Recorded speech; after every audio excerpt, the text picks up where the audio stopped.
Hi, hello friends. Welcome to T Academy. We'll continue the Tamil Nadu Teachers Recruitment Board Polytechnic Lectures exam paper solutions here. And in the previous video, we discussed up to 27 questions, and now we are starting from 28 question here. Okay.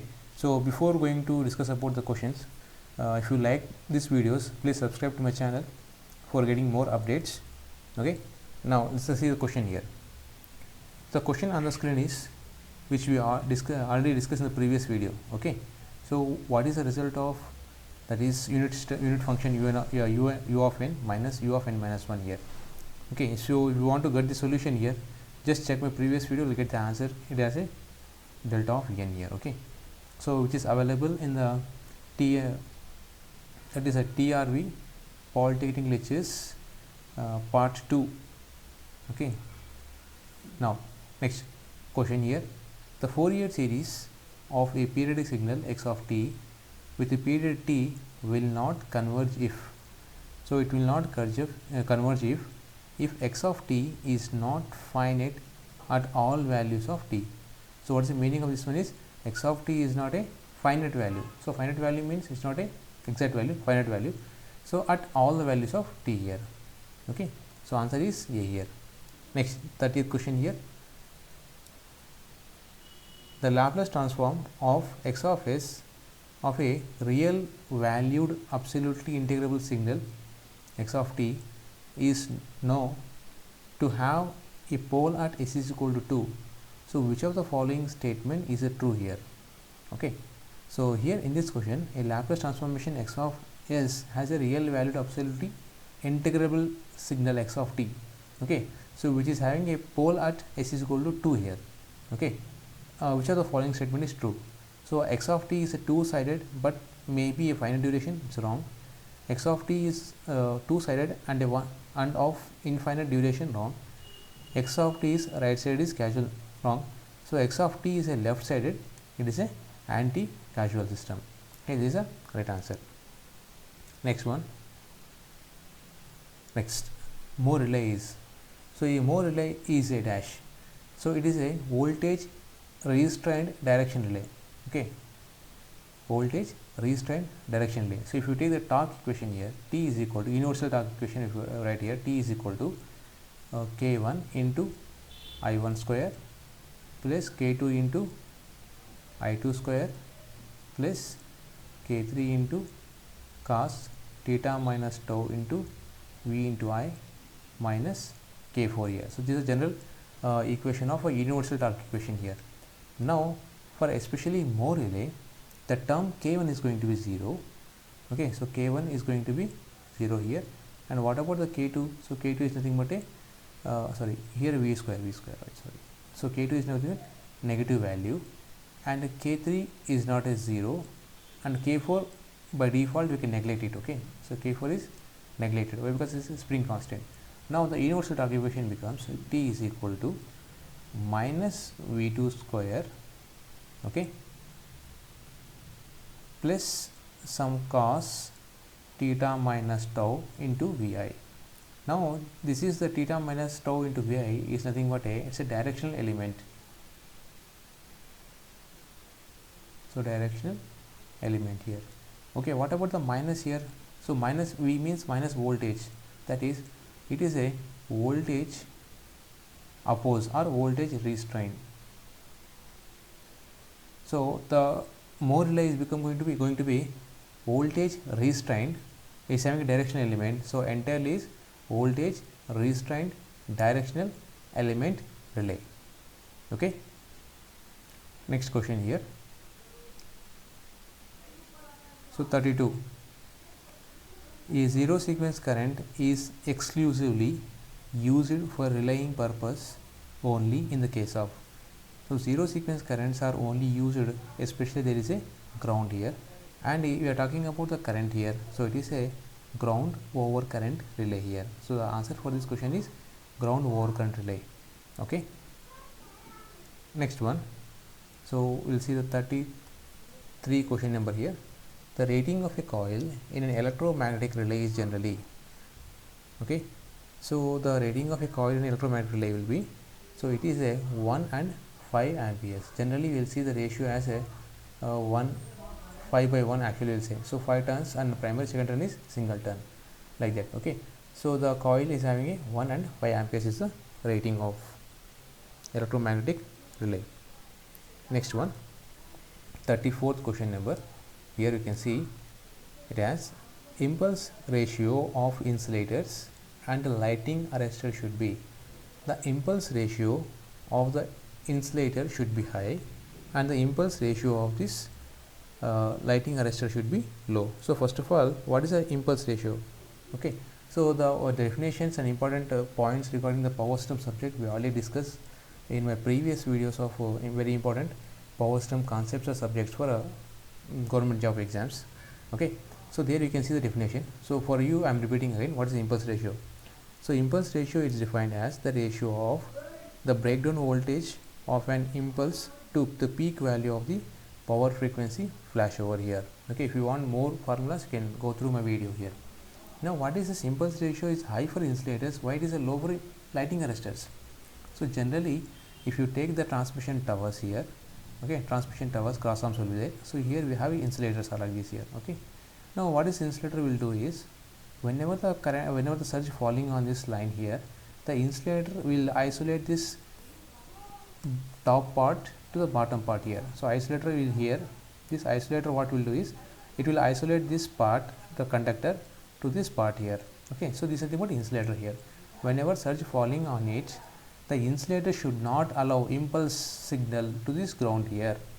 Impulse should not allow to this ground. So it will have a high impulse value because it should not allow the signal to the ground or tower.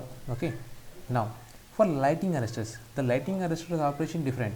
So lighting arresters, what it will do is in the normal operating conditions, a normal mode, it will offer high impedance. It will offer high impedance. Lighting arrestor also normal condition it offers high impedance, and during fault also it should offer high impedance. In both the cases it should offer high impedance only. But in case of lighting arrestor, it is not like that. Normal operating condition it should offer high impedance, and during abnormal conditions, faulty conditions, it should offer low impedance. Okay, during abnormal conditions it should offer low impedance here. So because of that low impedance, what will happen here, it is the lighting arrestor will allow this surge to the ground here whenever the fault occurs here. Okay, so the impulse ratio should be low for the lighting arrestor, it should be high for insulators here. Next one, next question. This question also is from the power system only. The protection scheme used for detection of loss of excitation of very large generating unit feeding power into a grid employees. For example, let's take here, let's consider an alternator here, so which is having some excitation here and which is having a mechanical energy here. Okay, now we have excitation system here. Okay, this excitation, and this alternator is providing connected to here bus bar. So there is a bus bar here which we are connected here. Now loss of excitation means, for example, here we are supplying this excitation system to this alternator. Suppose it is breakdown, it's a fail. So fail here, so fail of supply. So once the supply is failed, okay, the reactive power supplied to this machine is going to be failed, but mechanical input is already continuing. So mechanical input is continuous. Okay, so excitation means reactive power is going to be failed here. Now what it will do is, because of this excitation, no, so it is going to consume the extra reactive power from this bus bar. Okay, so bus bar that is can be controlled by using a offset Moore relay. Okay, offset Moore relay we are going to use here to control the reactive power. Suppose if the mechanical energy system is failed, excitation will be there, then the generator will act as motor. So that's a different scenario.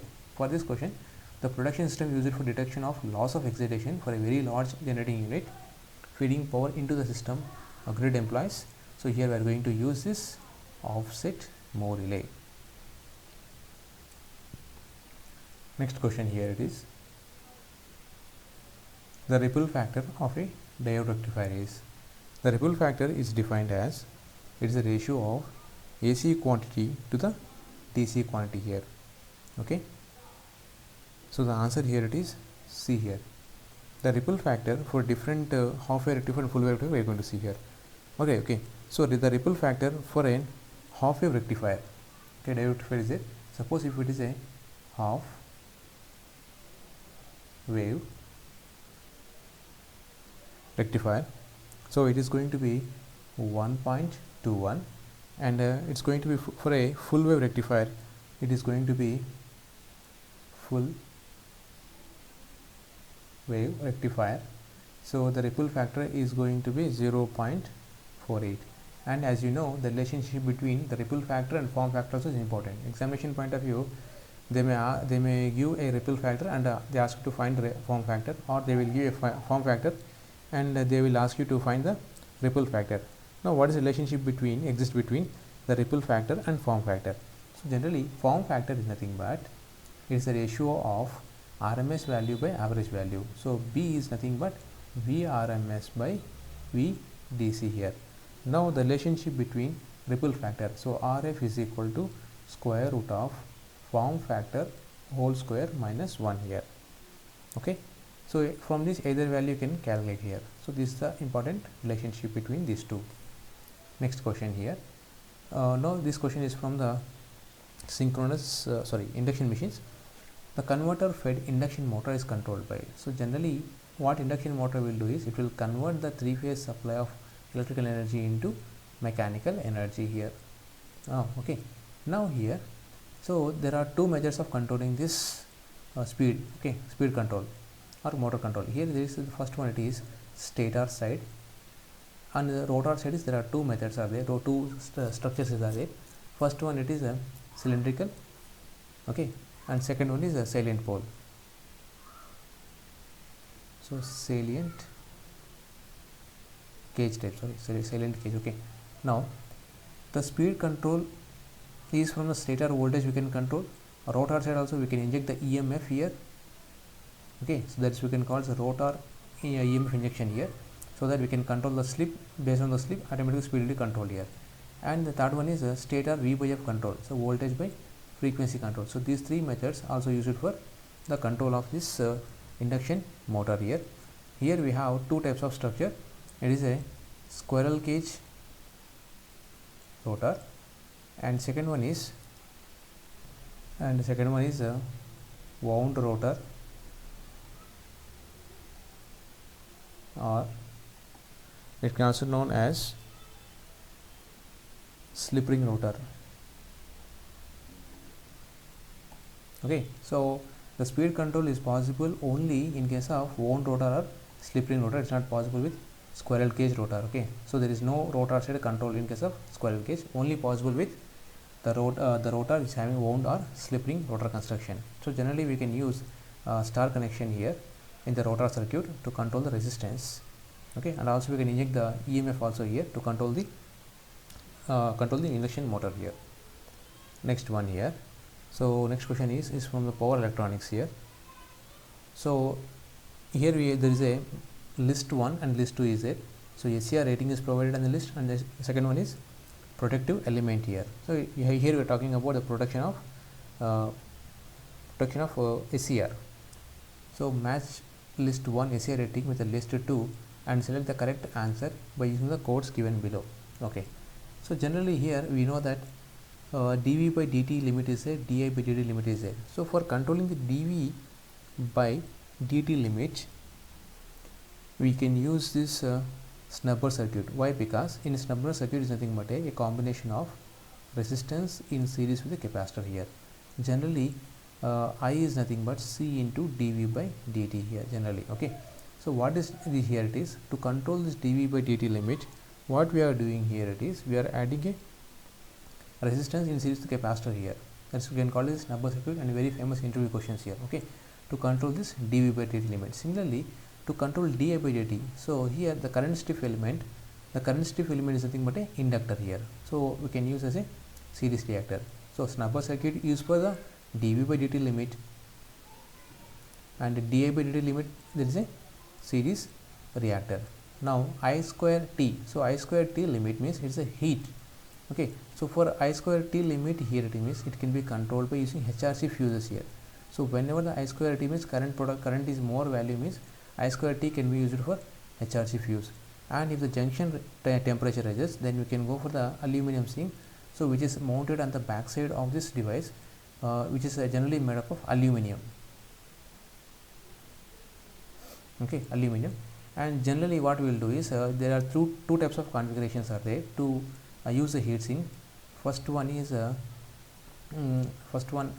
is this triangular configuration, and second one is this horizontal configuration. So preferable orientation of heat sink is the triangular configuration here, and we will not follow this horizontal heat sink mounting here. So we can use SCR1, SCR2, SCR3 here, SCR1, SCR2, SCR3 like this. Okay, so this is the configuration generally we are using here.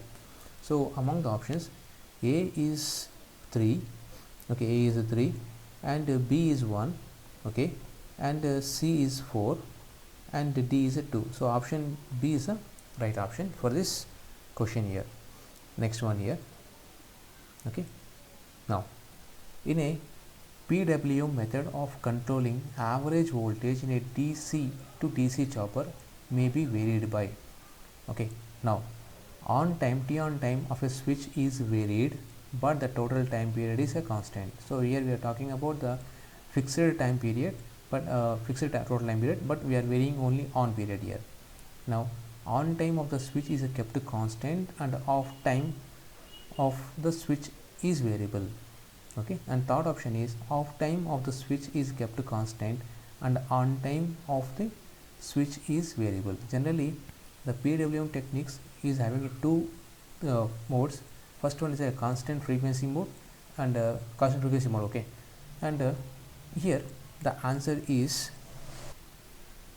A. So here A is right answer, on time. So here if you take the PWM technique, which is also known as a constant frequency technique, okay, it is like this. So where the T on period is here, for example take this entire time period is in T on, and the total time period is T off here. Okay, so this is a total time period T here, sorry, this one is the time off period, and this entire time period is capital T here. Now we know the relationship T is equal to T on plus T off. Here what we will do is we will vary this on period, okay, but the entire total period is going to be kept constant. So if the T is kept constant, what about the frequency 1 by F also is kept constant. So this method is known as constant frequency control method. Okay, so the answer is A is the right answer for this question here. So that's it for this session, friends. Thanks for watching my videos. If you like this video, please subscribe to my channel and share this video to your friends. Okay, all the best for your preparation of exams. Okay, have a nice day.